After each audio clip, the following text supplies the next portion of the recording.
Hey everybody, I'm Johan. I'm a storyteller. Talk about things spiritual and recovery. So I was just out with Ace. It's his last time out for the day to do his business. It's a steady rain. But it says it's 40. It feels a lot colder than that. So I wanted to talk about what's going on in the news lately. The first thing is this, not so much now because they're talking about drones, but the threat of nuclear war. And the big news a couple of weeks ago was Russia and the United States have a nuclear war. And I really don't think that's going to happen. I served in the United States Army and United States Marine Corps, and I know a little about a lot of things. And what I could tell you is, truly, I do not believe there's going to be a nuclear war, like nukes flying to Russia, Russia having nukes flying to the United States. Because that's it. That's the end of the world. And I don't know about our government, but I don't think other governments want that to happen. It's the end of the world. The only people that would survive that would be people living in bunkers. And these nuclear weapons that they have today, they're hundreds of times more powerful than the two bombs that were dropped in Japan. Hundreds of times more powerful. So my point is, if you're living in a bunker, there'd be no sense coming up because the land would be so contaminated. Nothing would exist. And my guess is you have to have food and water down there for a few generations. And even then, I don't think the land would be profitable for anything. So I don't see that happening at all. Now the drone situation. That's pretty captivating, isn't it? And I say captivating because there are theories about mass psychosis, getting people to be psychotic. Activities of the government that are brought to us through news channels, and we're like, oh no. So, in our time, the first mass psychosis event happened after 9/11. And the president at that time, Bush Jr., was coming on television and saying, if you see anything suspicious, report it. If you see anything suspicious, report it. I was glued to the TV back then. And there were programs like where terrorists could be in your neighborhood, to look for this, to look for that, suspicious trucks, suspicious people. And it created mass psychosis. And here's another thing. If that wasn't enough, anthrax powder, deadly powder, was being sent to various government officials, and it was reported on the news. In the mail, anthrax in the mail, anthrax in the mail. See, all of this gets absorbed. I talk a lot about my studies in neuroscience. All of that stuff gets logged up here.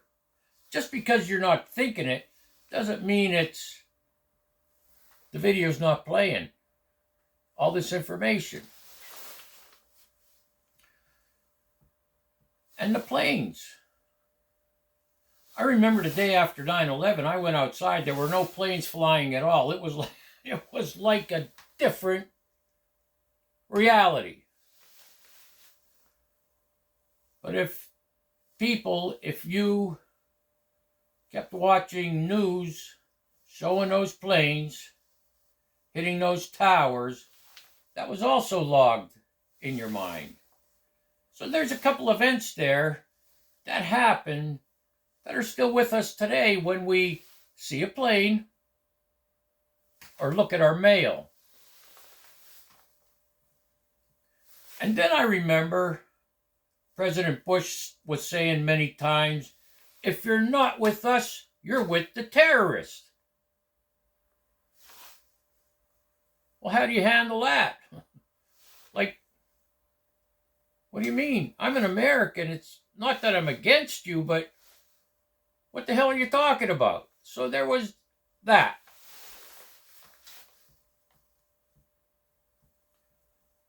Then we had the COVID. Another mass psychosis event. Okay? And it came out, the government wanted people to have mandatory vaccines because vaccines will prevent you from getting the COVID and spreading it. Well, we know that's not true now. I never got one. I don't remember the exact number. I want to say it was 1 in a million. It could have been 1 in 100,000 who took the vaccine could have myocardia event, a heart attack. Now I'm a 3-time heart attack survivor, so I was like, you know what? Let's say it was 1 in a million. I said to myself, I don't want to be that 1 in a million people. So there's 330 million people in this country, so you figure it out. They were giving us reports like this. Then they started shutting down schools and businesses. So our social life, our way of life, was drastically interrupted. And if that wasn't enough, we were told we had to wear masks, that these masks would prevent the spread of the germs. My first thought on it was, I felt bad for people that, worked an 8-hour job or more that had to wear this mask.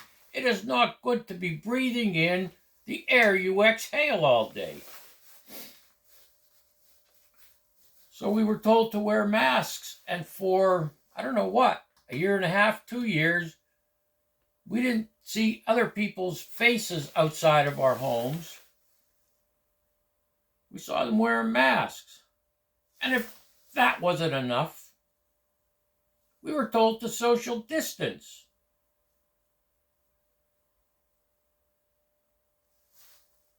I still remember footprints in stores or tapes that were X's and you stand here. Don't get close to other people. Don't get close to other people. Don't get close to other people. They even went as far as telling us no outside picnics. And if you're going to have your family and friends over for holidays, you need to limit them. And in the beginning, they were saying in your house with other family members, you had to wear masks.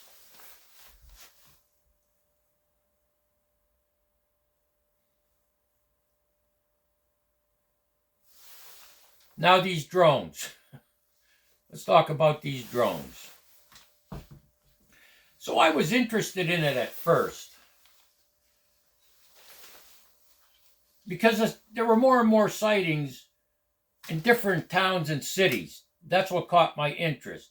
I said to myself at first, people fly drones. What's the big deal?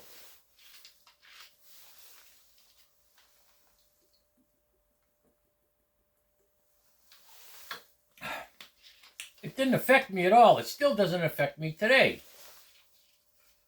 So here's what I deduced from the situation.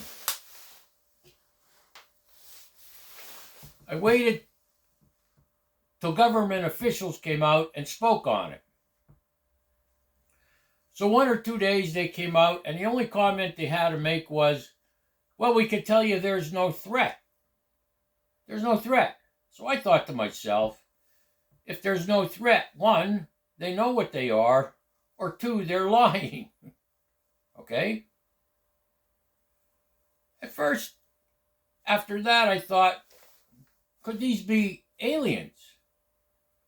But then they have the FAA required marker lights that blink. I'm thinking, I don't think aliens will have marker lights that blink, let alone have a lit up aircraft. So there was that. Then it turned into, and I only watched 1 or 2 of them. I don't have cable. I don't have a dish. I have internet and a Roku box. So I watch my news on YouTube. I can read the title of the video, and 9 times out of 10, I don't have to watch the video. The title tells me everything I need to know. So then it came out, these drones were sniffing for nuclear bombs. Trying to detect them. And then a story came out that when Ronald Reagan was in office, he had the Ukrainians dismantle their nuclear facilities, the bombs, shut it down. So this story out now with the drones was a nuclear warhead made it to the United States. And there was an expert on drones talking. That's why they're down so low. They're trying to sniff uranium, trying to find that bomb. One of the channels I watch is Jimmy Dore. He's a comedian in real life, but some of his topics are interesting. And he said, so why are these drones flying over military bases? Why would a missing bomb from Ukraine be on a military base? And why would that be concerning? Critical thinking. And then I remembered back in the 80s under Reagan, when the Soviet Union fell, I remember reports. There was a country up above Afghanistan. I don't remember if it was Uzbekistan or Takistan or Kazakhstan. I don't know. One of those countries. Well, it hit the news. After the fall of the Soviet Union, there was no security in one of those countries above Afghanistan, and a truck of nuclear warheads went missing, and there's a possibility that somebody's going to try and sneak it into the United States and maybe some other countries, and there's going to be an explosion. Nothing ever happened there either. I really don't know what these drones are about. My conclusion at this point is it's another mass psychosis operation. Because people are freaking out about it. If I had a guess, based on my intelligence training and experience, it's a 3-letter agency conducting this operation. Why? I don't know. Why? I don't know.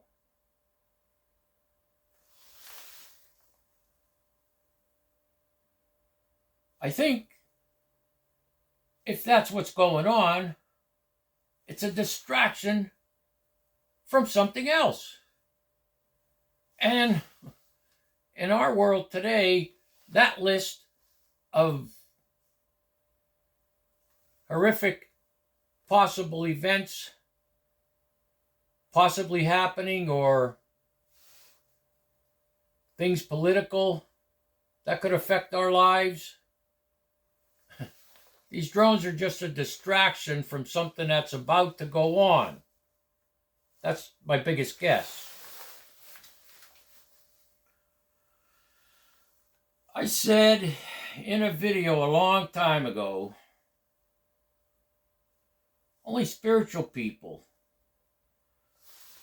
well, spiritual people, religious people, people who are balanced, will survive whatever's coming. Whatever's coming. On the one hand, you can't do anything about it. Really, when you think about it, you can't do anything about it. You can go build a bunker, hide in it, and wait for nuclear war to start, or wait for the alien drones to attack the United States, or whatever it is. You can hide there.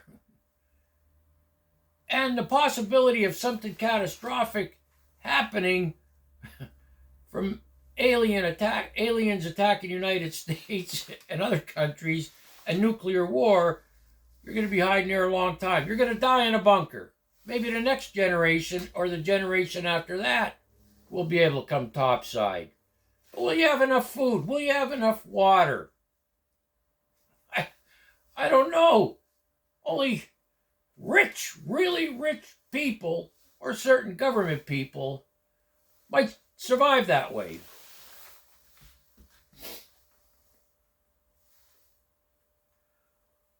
But we survived after 9/11. We survived COVID. We survived that 2008 bank collapse. I don't think that was an operation by a three-letter company, but it was on the news. Take your money out of banks. Don't have your money in banks. Don't trust banks. As a matter of fact, at that time, I took my money out of a bank and put it in a credit union. Mass psychosis, making people psychotic. Don't get caught up in it. Don't get caught up in it. I truly believe there's not a leader of a country on this earth today that's going to risk all-out nuclear war. Specifically because I said these nuclear bombs they have today are hundreds of times more powerful than what was dropped on Japan. So I don't think that's going to happen.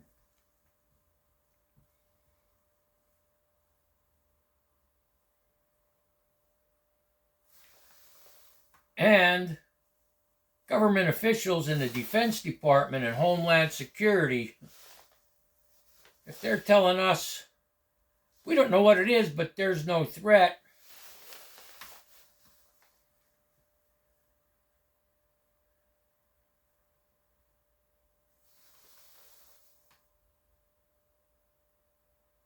deduce that, come to a conclusion about that in your mind. I don't know. We don't know. We really don't know. What I'm saying is, continue to live your life. And don't be glued to the television all your waking hours. When I grew up in the 60s, at 11 o'clock at night, the 3 or 4 stations that were on during the day went off till the next day.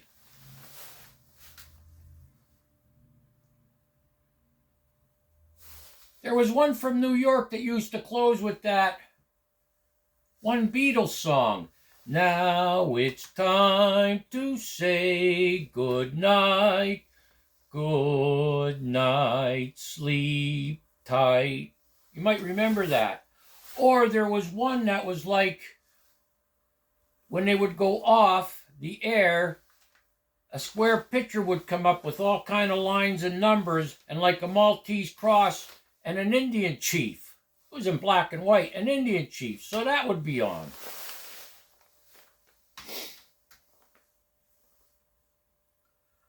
Keep living your life. Keep living your life. To a great degree. We can't do anything about it. We survived the 9/11. We survived. I remember Y2K when it was going from 1999 to 2000, and they said the world's going to end. Computers can't process this transfer. All the computers are going to go down.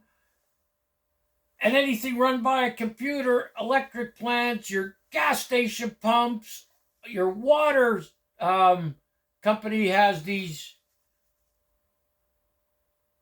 machines, pumps, for all of that's going to end. It's going to stop. That never happened. Follow me.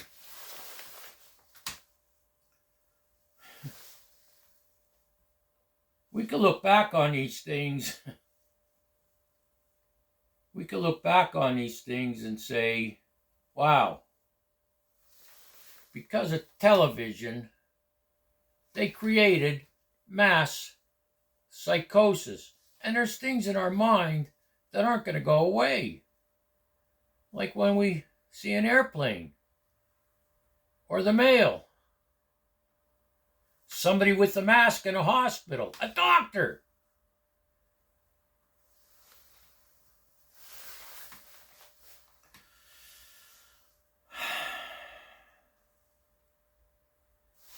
That's one of the many reasons I practice spiritual maintenance every day and spirituality, prayer, meditation, self-examination.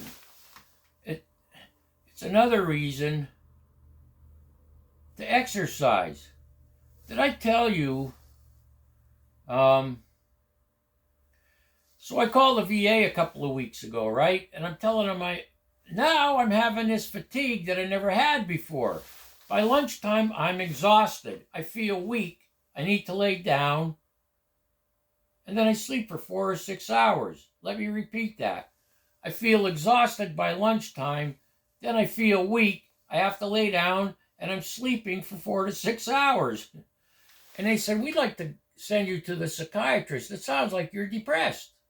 Do you have motivation? I said, I don't. Obviously, I'm sleeping. I'm not going to a psychiatrist. I did not say I was sad about anything. Nothing traumatic happened in my life. I'm not going to a psychiatrist. So a couple of days went by and I'm sitting on my deck meditating in the morning like I do every morning. And I thought, I'm going to call my new doctor at the VA and ask him what my testosterone level is. To make a long story short, that's a special lab work. I had it done and my testosterone was dangerously low. So they started me on TRT gel. Today's Wednesday. They started me on it this past Monday. And I did mention in that one video, living sober with Lyme disease, my acupuncture therapist turned me on to some legal Chinese supplements, herbs. Channel Flow, it's called. I noticed a difference already. Here's my point. I mentioned exercise, right? So I started exercising again. Only a little, but I want to get back into an exercise routine. I know how key exercise is to your health. A lot of it I don't even have to explain to you. But it affects your thinking. When you exercise, you're getting that blood circulating. You're getting more oxygen in your system. And it affects your thinking in a positive way. Plus, if you're like me with these arthritic conditions, keep getting that blood flowing, that circulation, not only takes much needed oxygen to those affected arthritic areas, it delivers nutrients to them. It's different than if you're just sitting there and you eat. So when you're walking, exerting yourself, that blood's flowing more and more and more, taking those nutrients. Try to eat as nutritious as you can, and it's taking those nutrients into those affected areas. But overall, it's good for you. overall it's good for you. Listen, I'll close with this. Keep living your life. Keep living your life. I'm fortunate enough to use that Roku box that I could go on YouTube and read titles of videos about the news and say, okay, I read that. That's all I need to know. I don't have to watch the video. But if something changes and there's a new theory, I'll watch a video to see what they're saying now. And that's it. So don't get caught up in that. Listen to music. Listen to music. I love music. That's my drug. Exercise. Try and eat as healthy as you can. If you don't practice some spiritual paths or spiritual ways, Google it. What are spiritual ways? What are spiritual paths? What are spiritual principles? Okay? Things like this. I mentioned in a video a month or two ago that many religions use beads. Rosary beads, things like this. Keep doing that if that's what you do. That helps you to focus. It helps you to stay focused and make a conscious contact with your higher power. You stay in contact that way. Spiritual paths and spiritual ways, we talk a lot about developing God consciousness. That's the result of spiritual maintenance. When you take spiritual principles, apply them to your life, and then you see your life change. By the way, I do smile. I really need to exercise so I can smile more. I really can't wait to, get moving, get an exercise routine in. Maybe, just maybe, I don't smile because I studied the Stoics and I'm stoic. LOL. Keep living your lives. Stop watching TV too much. You get some news, They want you to watch it, whether it's on YouTube or your TV at home through cable, internet, dish service, whatever it is. They want you to watch it, so they're going to make these captions that get your attention, and you might be reading the caption, or you hear the nightly news anchor going, well, there's a bomb missing, and, we're close to nuclear war, and you're sitting there like this. Bite your nails. There's no reason to. Make the best of every day. Make the best of every day. Stay as healthy as you can. Keep moving.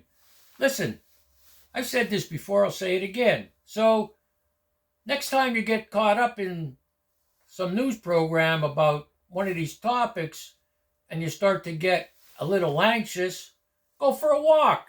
Move a muscle. Move a thought. Okay? Well, I'm going to finish my water and hit the hay. Tomorrow I'm going to go visit my 90-year-old mother in assisted living. And I wasn't able to get there for almost 2 weeks because of that fatigue. So I'll be glad to do that. And I'll catch you in the next video, hopefully. Make it an amazing day. Make it. It's your choice. It's your choice. It's your decision what kind of day you're going to have. And not just that, make it an amazing life. It's your choice. It's your choice, your decision, what kind of life you're going to have. So why not make it a good one? Johan, out. Peace.